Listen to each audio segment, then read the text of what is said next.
(5월 21일입니다) 저 갤럽의 지지율을 말씀을 드리겠습니다. 이 갤럽 보고입니다. 갤럽이 5월 셋째 주 조사를 했는데 국민의힘과 민주당이 각각 2포인트씩 하락을 했다고 하지만 전문가가 청문회에서 제 역할을 못하고 검수완박법안 공감 얻지 못한 탓에 지금 대전, 세종, 충청 지역 지지율은요, 국민의힘이 50%고요 민주당이 13%입니다. 원래가 이 충청도가 캐스팅 보트를 진 도라는 얘기가 있지 않습니까? 근데 캐스팅 보트는 고사하고 50대 13이 돼버렸습니다. 이런 수치는 과거에 단 한 번도 없었습니다. 왜 이렇게 민주당이 추락 폭락을 했을까요? 네, 이건 전혀 예상치 못한 얘기죠. 지금 세종에서 한참 영화를 누렸던 그 있지 않습니까? 이해찬은 당대표 할 때 뭐라고 그랬습니까? 20년 아니 50년 아니 100년까지 집권하겠다. 기염을 토했습니다. 100년은 고사하고 5년 내로 끝났잖아요.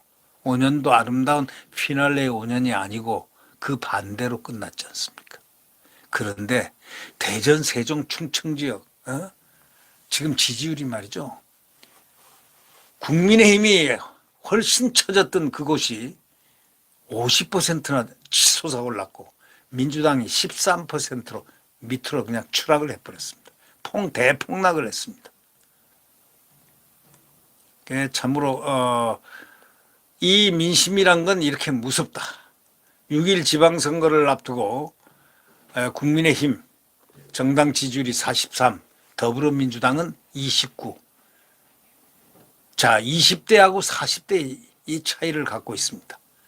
40대, 민주당은 20대 기록하는 여론조사 결과. 민주당 지지율이 30대 30% 밑으로 하락한 것은 지난해 11월 이후에 6개월 만입니다. 이제는 어떻게 될까요? 30대 밑으로 하락을 했으니 좀처럼 치고 올라가기가 쉽지는 않을 거라 이렇게들 전망하고 있는 분들도 꽤나 있습니다.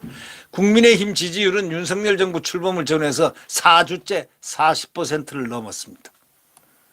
한국갤럽이 지난 17에서 19일 전국 만 18세 이상 1000명 대상으로 해가지고 실시한 5월 셋째 주 정례조사에서 정당 지지율은 국민의힘이 43%, 민주당이 29%, 정의당이 4%로 집계됐습니다.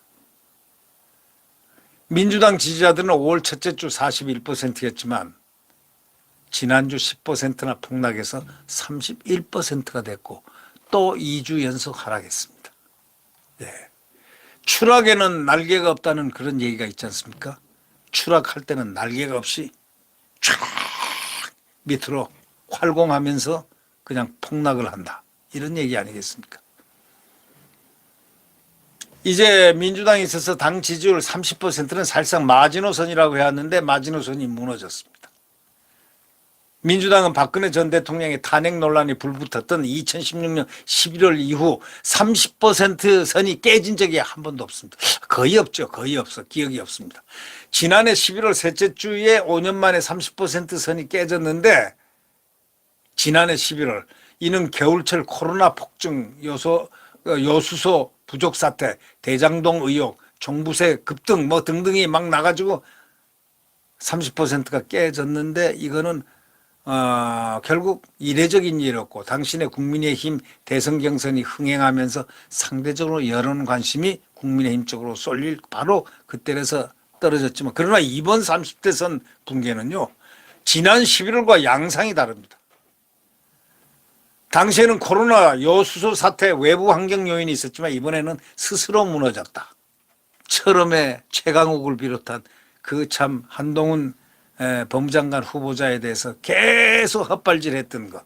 한동훈의 침착한 그 한동훈 신드롬이 바로 이들을 제압했고 국회를 제압했습니다. 국민을 한동훈 신드롬으로 환호하게 만들고 하여튼 여러 가지 조건들이 검수완박에다가 이 모든 것들의 여파가 막 범벅이 돼가지고 지금 추락하는 곳에는 날개가 없다를 지금 연상하고 있습니다. 자, 야당인데도 인사청문회에서 제대로 기회를 살리지 못했습니다. 한동훈한테 완전히 그냥 완 TKO로 KO패를 당했죠. 한동훈은 흥분하지 않았습니다. 한동훈은 목소리도 크지 않았습니다. 그저 대답을 점잖게 대답을 하는데 그 내용에서는 공부를 많이 가르치고 있었습니다. 누구를? 철험회를 가르치고 있었습니다. 그거 아니야 하는 그 참 그런 식으로 말은 그렇게 안 하면서도 내용은 바로 교육이었습니다. 김남국 특히 법률적인 교육을 많이 받았죠. 문제는 자기가 가만히 있었으면 될 텐데 거꾸로 뭘 모르고 질문했다가 그건 그게 아니고 그 반대요 하고 이렇게 바로잡아주는 그 한동훈의 그 모습에서 한동훈 신드롬이 한동안은 갈 것 같습니다. 그것이 바로 그것도 검수완박과 함께 큰 역할을 했다. 우리는 그렇게 볼 수가 있겠습니다. 검수완박하면 지지층 결집으로 지지율이 올라간다더니 어떻게 된 거냐 하고 항의하기도 한 것으로 알려졌습니다. 예, 민주당 의원총회에서 말이죠. 온건파 의원들이요, 강경파를 향해서 당신네가 말이야 검수완박하면 지지층 결집으로 지지율 올라간다고 했잖냐, 어떻게 된 거야 하고 항의를 받는 그 철험의 강경파들, 그들의 운명도 사실 모릅니다. 왜냐, 이 어저께 법원에서 최강욱이가 또 의원직 상실령을 받았습니다. 네. 세상은 어저께와 오늘과 내일이 항상 같은 소위 페이스로 갈 수 있어야 그것을 사람들이 원만하고 항상 행복하다 이렇게 표현할 수 있는데 이분들은요, 경랑이고 풍랑입니다. 아니, 사람이 살면서 경랑 속에 너무, 그것도 경랑도 환경이 만들어준 운명적 경랑이 아니고 자기 스스로가 경랑을 만드는 그런 사람들을 보면 참 안 됐다는 생각이 납니다. 인간적으로 반지성적인 그런 면모가 나타난다고 그렇게 할 수 있을까요? 예를 들면 취임사에서 말한 윤석열 대통령의 이야기, 자유를 35번 외치고 반지성을 비판했던 참 멋들어진 그 취임사를 적용시켜 본다면 좀 그 취임사를 듣고 보고 많이 암송하면서 체화시켜서 좀 진정으로 양식이 되도록 노력하지는 않고 비판을 하는 이 민주당 강경파들, 참으로 이분들이 진짜 정치인들인가 하는 의문을 가질 때가 한두 번이 아닙니다. 네.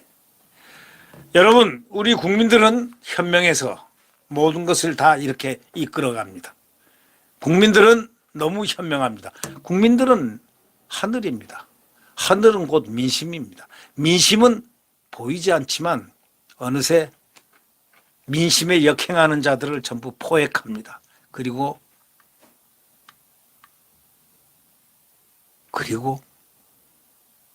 추락시킵니다. 민심이 그렇게 무서운 것입니다. 네, 구독 버튼과 엄지를 눌러주시면 감사하겠습니다. 여러분, 안녕히 계십시오.